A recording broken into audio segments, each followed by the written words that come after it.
Flash Sentry has always been an interesting topic in the MLP community. When I first watched Equestria Girls, I was a kid, and I low-key loved Flash and wanted him and Twilight to end up together. It always kind of confused me that nothing ever really came from their relationship after the first film, aside from a few small moments in Rainbow Rocks. When I got older and got back into MLP, I was quite surprised to see that a large majority of the fanbase despised Flash Sentry. A lot of people didn't seem to like that Twilight had a love interest, which I guess I can understand, because the show had never really focused on any of the main cast having love interest before, and that did in fact really make this female-centered show stand out. But I don't know, I don't feel like it was that bad to give Twilight a crush. As Equestria Girls is set in a high school where everything in the plot culminates in a prom-like event, I feel like it's not the end of the world to have Twilight have a crush on someone. High school is usually a time where a lot of girls start to have feelings for someone and start dating, and I think it would be really great for young girls to see one of their favorite characters liking someone and going through that awkward, nervous feeling you have when you first get a crush on someone. It shows them that this stuff is normal. Most people go through it, even magical pony princesses. A lot of people see Flash as a bland love interest with no personality, but I really don't see him that way. For the first half of the first Equestria Girls movie, Flash only has like 2 small appearances bumping into Twilight, hinting at the two of them developing a crush on each other. Yes, I admit those 2 scenes are quite cliche, but I find the second half of the film gives Flash more to do and makes him a more interesting character. We see that he's a musician as he plays guitar during the cafeteria song, and we also learn that Flash and Sunset Shimmer used to date, and that he isn't afraid to stand up to Sunset, even though she's the mean girl that gets everything she wants. He discovers that Sunset tricked Vice Principal Luna into thinking Twilight destroyed the decorations for the fall formal, and brings this to Luna's attention, helping Twilight's plan to get her crown stay on track. So he really helps with the main plot in a really meaningful, impactful way. It's not like he's absolutely doing nothing in this movie, he actually is brave enough to stand up to Sunset Shimmer and reveal what actually happened. He also isn't afraid to be wacky and goofy, dancing like Twilight does at the fall formal. Obviously, Flash doesn't have a lot of focus in this movie, but it's not like he has absolutely nothing. He has enough to make me like him, and I just thought he and Twilight were really cute together. I also love the idea of a ship doomed by multiversal shenanigans. This Twilight and this Flash can never truly be together, as they belong to different worlds. But they do hint at Twilight maybe liking Equestria's Flash as well. It's a messy, really fun dynamic for a ship that I just love. In Rainbow Rocks, Flash asks about Twilight, wondering if she'll be visiting anytime soon, and is quite disappointed to learn that she isn't, awkwardly backing out of the room, and I think it's a really cute scene. Twilight does end up coming back to Canterlot High, though, to help the girls defeat the Dazzlings. She and Flash run into each other, and he wonders if Twilight is here for the music competition Canterlot High is holding. At this point, the Dazzlings have been using their singing magic to spread negativity all throughout the school, and Flash has a bit more abrasiveness to his personality, saying that there won't really be any competition because his band is going to win. We see this negativity grow throughout the film, even seeing him accuse Twilight of trying to undermine his band by coming to Canterlot High for the competition.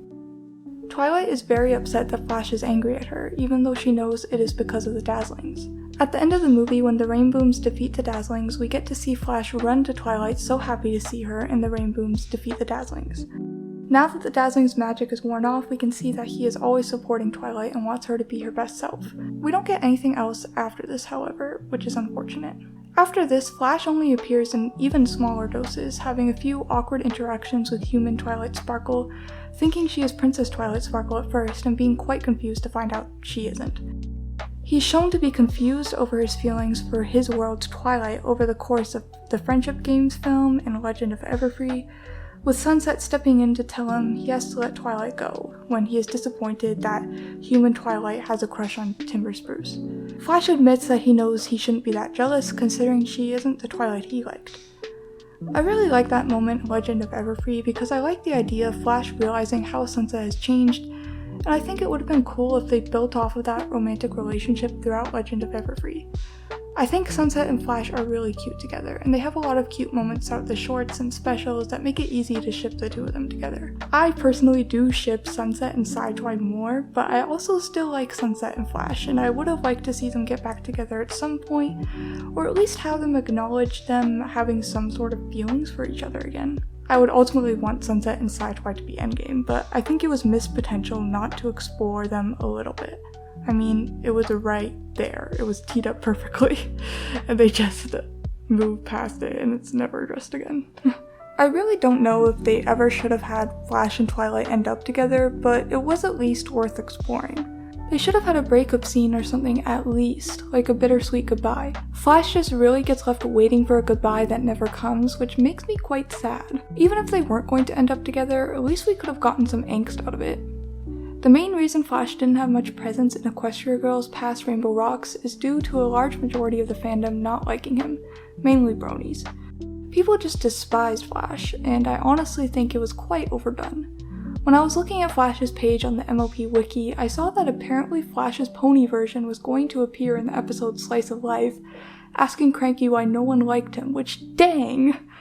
Oh my gosh, they were going to write that Flash was freaking disliked by everyone into the show. Like, that's so sad to me. Like, he is not that bad at all.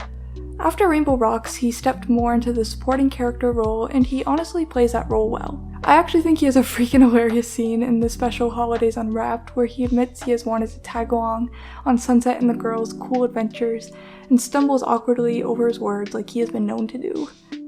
Are you ready? I was born, are you? Ready. I recently rewatched all the specials, and when I saw that scene I was actually laughing out loud, not even joking. He also has a song in one of the shorts where he sings about feeling content being the supporting guy in their world, which is iconic to me. I love seeing a guy character be happy just being along for the ride. The wikis are honestly quite savage to Flash, saying that he has no life. Like, dang. I have to be honest here, I can never hate Flash because he's played by my favorite voice actor, Vincent Tong. He's just the GOAT. But man, even if he wasn't played by Vincent, he's still not a bad character at all. He's definitely not an amazing character. I'm not saying he's like the pinnacle of writing, but he definitely doesn't deserve all of the hate that he got and continues to get. Anyway, that was my defense of Flash Sentry.